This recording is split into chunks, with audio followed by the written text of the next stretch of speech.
Wir haben für dich und deinen Ineos etwas geschaffen, das es so kein zweites Mal gibt. Ein Produkt, das nicht nur durch Qualität und Präzision überzeugt, sondern ein Benchmark setzt. Machen wir es kurz. Es ist die Lösung ohne Kompromisse. Einzigartig, individuell, perfekt. Ein exklusives Highlight für deinen Ineos. Wir haben ein Upgrade für deinen Grenadier entwickelt, das absolut einmalig auf dem Markt ist. Unser Produkt setzt neue Maßstäbe im Bereich Automotive Engineering.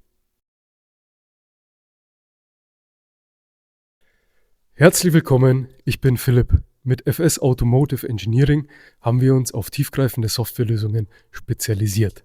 Heute im Fokus der Ineos Grenadier. Wir sprechen über Kennfeldstrukturen, Leistungsoptimierung und wie wir spezifische Serienthemen durch gezieltes Engineering lösen.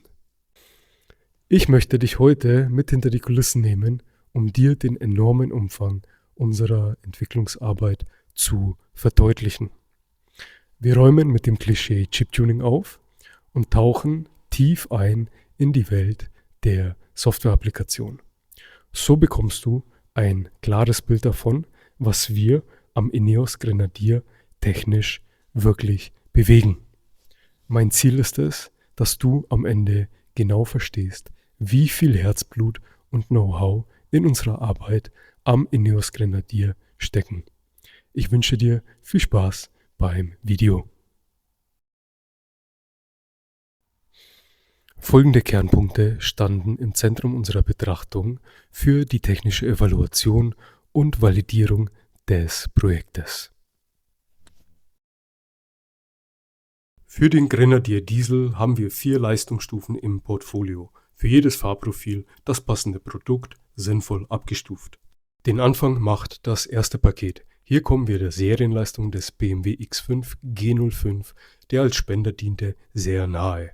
Die Stufe heißt Stage 0.5 und wurde bewusst so benannt, da hier das Getriebe softwaretechnisch im Serienzustand bleiben kann. Wir erreichen hier eine Leistung von 280 PS und 620 Newtonmeter. Das entspricht einer Mehrleistung von 31 PS und einem Zuwachs von 70 Newtonmeter.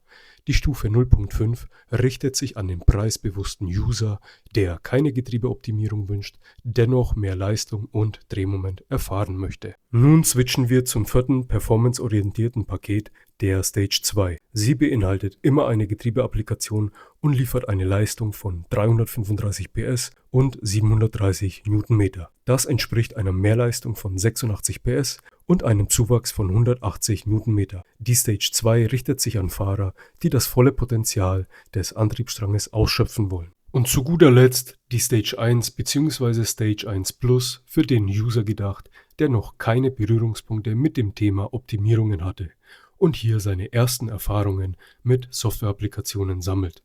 Gedacht als Einstieg in die Materie mit dem Bewusstsein, extrem hohe Reserven Richtung Top-End-Leistung zu haben, mit der Wahl zwischen 2 Stufen, die sich jeweils um 15 PS und 25 Newtonmeter voneinander unterscheiden und was im Vergleich zur Serie einer Mehrleistung um bis zu 61 PS und einem Zuwachs von 155 Newtonmeter entspricht. Vor einigen Monaten starteten wir mit einer umfassenden Systemanalyse am Ineos Grenadier Diesel. Durch das Auslesen der Steuergeräte, Hardwareanalysen, Gewichtsbestimmungen sowie Referenzmessungen im Serienzustand haben wir eine fundierte Datenbasis geschaffen. Diese Grundlagenermittlung war entscheidend, um die gesamte Systemarchitektur des Fahrzeugs tiefgreifend zu verstehen. Der Datenstand der ECU, sprich der Motorsteuerung, basiert grundsätzlich auf der Kalibrierung des BMW B57 D30 Motors, D30 O2 Motors, der bekannt ist aus BMW X5 G05er Serie oder G30er Serie vom 5er, bis auf einige Unterschiede, und das ist eigentlich dem Hardwareunterschied hier unter der Haube geschuldet. Bloß zusätzlich, wichtig zu erwähnen, gibt es hier trotzdem die ein oder andere Ineos eigene bzw. Ineos typische Besonderheit.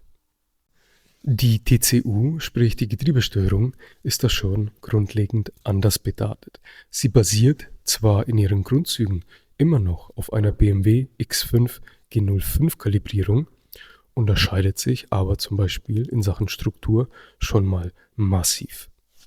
Das ist unter anderem folgenden Punkten geschuldet. Wir haben hier eine Untersetzung, in dem Fall beim Diesel eine 2,5-fache Untersetzung und verschiedene Modi wie den Offroad-Modus und den Wading-Mode. Und um solche Sachen abbilden zu können, hat hier ZF die Struktur geändert.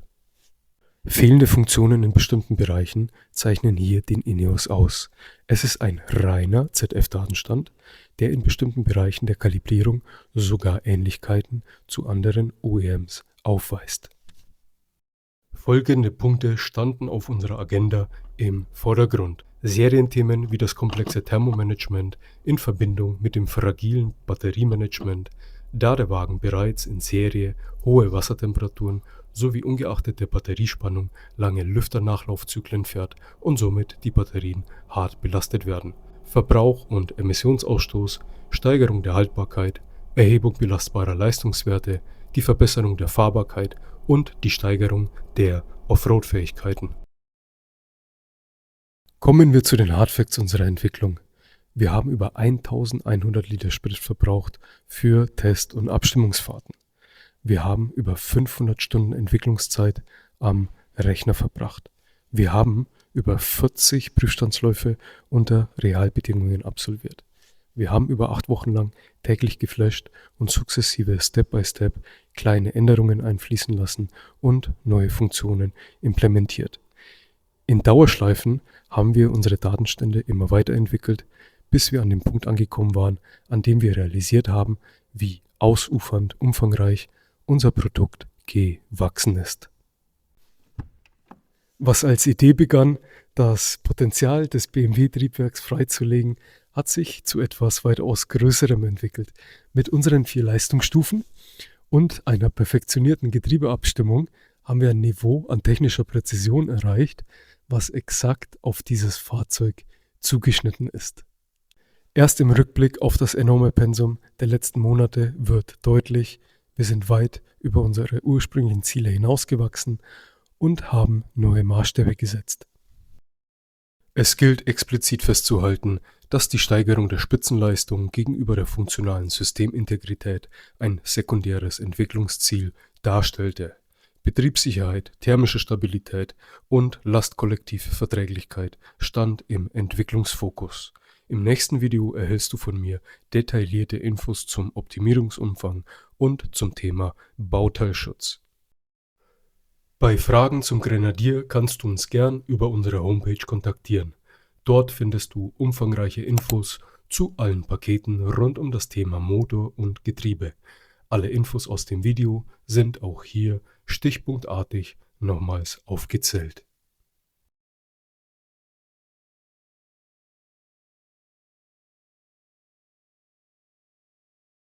Vielen herzlichen Dank fürs Zuschauen und bis zum nächsten Mal.